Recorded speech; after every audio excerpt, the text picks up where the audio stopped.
안녕하십니까? 한반도안보전략연구원 최묵은 연구위원입니다. 최근 적발된 민노총 간첩단 등 지하 조직을 포함하여 10여 년 이상 장기 암약해오다 검거된 다수의 고정 간첩망 사례는 이들을 포섭, 간첩망을 장기간 운용해온 북한 공작부서, 상부선, 공작원들의 전문성과 능력을 역설적으로 엿볼 수 있습니다. 북한 대남 공작원들은 어떻게 양성, 교육되며 공작기구 정비와 공작망 운용, 어떤 대우를 받는지 등 이들의 강점과 약점은 무엇인지, 대남 공작원 그들은 누구인지 정확히 알아야 지피지기 백전불사의 대응 방안이 도출될 것입니다.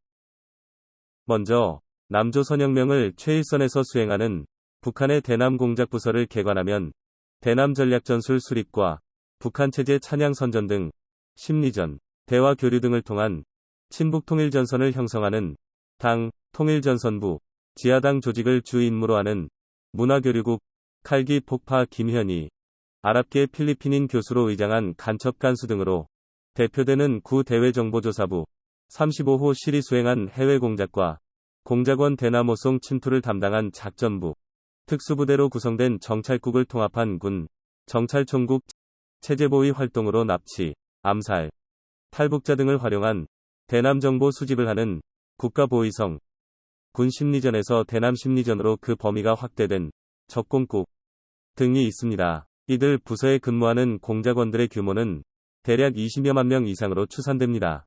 이들 공작원들은 노동당 5과에서 고등중학생, 김일성대, 평양외국어대 학생 등을 대상으로 당성과 자질이 우수한 북한 내 최고 엘리트 자원을 선발합니다. 김정일 정치군사대학, 봉화정치학원 등에서 김일성 부자 혁명론, 주체사상, 공산주의, 사회주의 이론 등 사상교육과 각종 공작기법 교육과 함께 고강도 체련훈련 등 공작원 기본교육을 하고 평양 일대에 흩어진 초대소에서 재차 밀봉교육을 하고 기존 공작원의 입국 등 계기시마다 재교육을 하지요. 이렇게 습득한 공작기법은 이번 간첩단 사건에서도 드러났습니다. 중국, 동남아 등지에서 국내 고첩과 상부선인 북한 공작원이 접선할 때 선글라스 착용, 마라 쥔 신문지, 생수 마시기, 선글라스 닦기 등으로 상호 인식 표시를 하고 2중 3중의 역감시 등 탈미기법을 사용하였습니다. 민노총 간첩단은 새로운 조직 성원을 인입하기 위한 5단계 포섭 매뉴얼을 북으로부터 지령받아 실행하는 등 공작 교범에 나오는 기법을 그대로 따르고 있었습니다.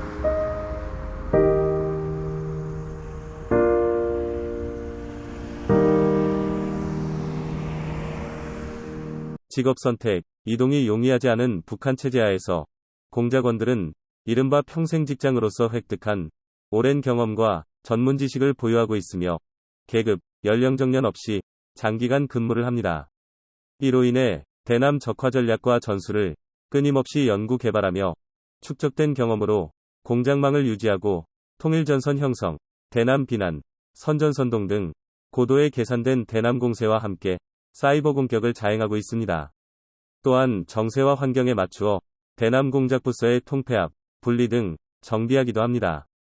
대표적인 사례로는 1975년 11월 김정일은 대남 사업 전반을 검열하여 1950년에서 1970년대 대남 공작은 실패한 것으로 평가하였지요. 공작원 선발, 교육, 훈련에서 혁명가적 소질이 있는 사람을 동원하지 못했고 지하당 조직이 가족당이 되었고 허풍, 과장이 심한 공명주의가 많았고 간부들의 독단, 독선, 관료주의가 심했고 예산을 낭비했다고 진단한 후 대남비서 폐지, 조사부, 연락부 설치 등 기구를 개편했습니다. 김정은이 권력을 승계한 2009년에는 당과 군에 흩어진 공작부서들을 군 정찰총국 중심의 공작부서로 개편하였습니다. 이러한 재편 과정을 통해 공작기구들과 공작원들이 끊임없이 진화해오고 있음을 보여줍니다. 북한 당국의 공작원에 대한 대우는 북한 사회 내 기득권층으로 편입되는 노동당 입당은 물론 당 부부장 수준의 대우로 생활을 보장하고 남산병원 등 특수병원에서 치료를 받게 하고 성과를 올릴 때는 기밀성훈장, 국기훈장, 조국통일상, 노력훈장 등을 수여하는 등 맹목적인 충성을 유인합니다.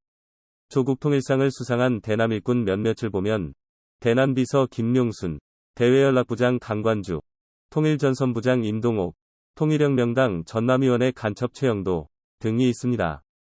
또한 사망했을 때도 예우를 하여 1990년대 조선노동당 중부지역당 간첩 사건을 지도한 이른바 할머니 간첩 이선실은 2007년 애국열사릉에 안장되었으며, 통역당 서울시당위원장 간첩 김종태도 애국열사릉에 제주 4.3 사건 주모자 김달삼 옆에 안장되었습니다. 그리고 김일성, 김정일 이름을 대학 등에 붙이는 것처럼 김종태 정기기관차연합기업소로 명명하는 등 주민들에게 남한 혁명 분위기를 조성합니다. 그리고 남조선연구소 등을 통해 남한 실정을 요해하고 공작 장비를 개발하고 회담 전략을 연구 실행할 뿐만 아니라 남한 내 공작망을 수개씩 장기간 운용해오고 있는 데서도 전문성이 드러납니다.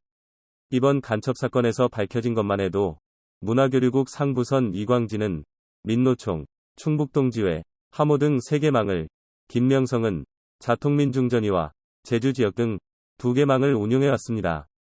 과거 장기 암약하다 검거된 고천망 사례를 몇 가지만 보면 35년간 암약한 민중당 간첩사건 김낙중, 2011년 검거된 왕재산 간첩사건 김모는 90년대 대외연락부에 포섭되었고, 이번에 검거된 자통민중전위 황공공은 2015년 8월 북한과 연계되었고, 민노총 성모는 2000년경부터 북한과 접선해왔고, 2022년 11월 검거된 전북민중행동 공동상임대표 하모는 2007년 4월부터 북한 공작원과 연계, 2013에서 2019년간 국내 정세를 하노이, 북경 등지에서 공작원과 접선, 보고해왔습니다.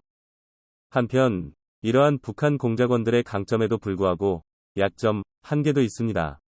과업 실패 등 과오가 있으면 혁명완호동 등 처벌이 무자비하여 다른 측면에서는 신분 불안 요인이 되기도 하지요.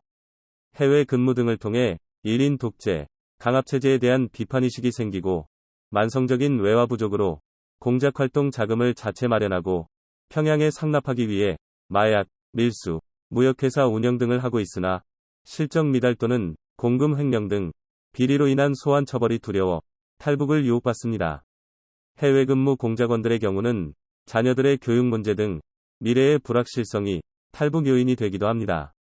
그리고 50배가 넘는 남북한의 국력 차이를 피부로 체감함과 동시에 희망이 없는 북한 체제에 대한 환멸 등으로 사상이 변질되기도 합니다.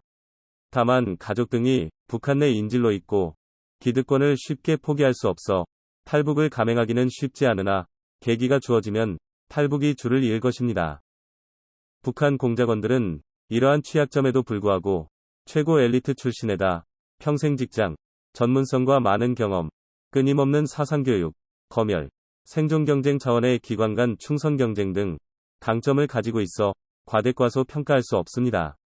이에 대응하는 우리의 실정은 2000년대 이후 대공인력, 조직 지속 감축, 잦은 보직이동, 자부심이 저하된 경찰, 군내로 업무 범위가 한정된 방첩사 역시 인력 조직과 예산이 줄어들어 안보수사기관의 전문성에 의문이 듭니다. 그러나 국가정보원은 체계적인 교육, 오랜 기간 축적된 경험과 대공수사 노하우, 해외 정보활동과 긴밀 연계 등 전문성으로 무장한 직원들이 애국심과 열정으로 퇴직 시까지 대공수사 업무를 묵묵히 수행해와 북한의 집요한 공작활동을 효과적으로 차단해오고 있는 것은 주지의 사실이지요. 그러나 금년 말 이후 불비한 경찰의 대공수사권 이관은 대공 역량의 현저한 저하를 불러오고 줄곧 중정, 안기부, 국정원 폐지를 요구해온 북한의 주장에 손을 들어주는 결과가 되어 국가안보에 치명적 손상을 가져올 수 있습니다. 국가정보원의 대공수사권 원복 조치는 아무리 강조해도 지나치지 않습니다.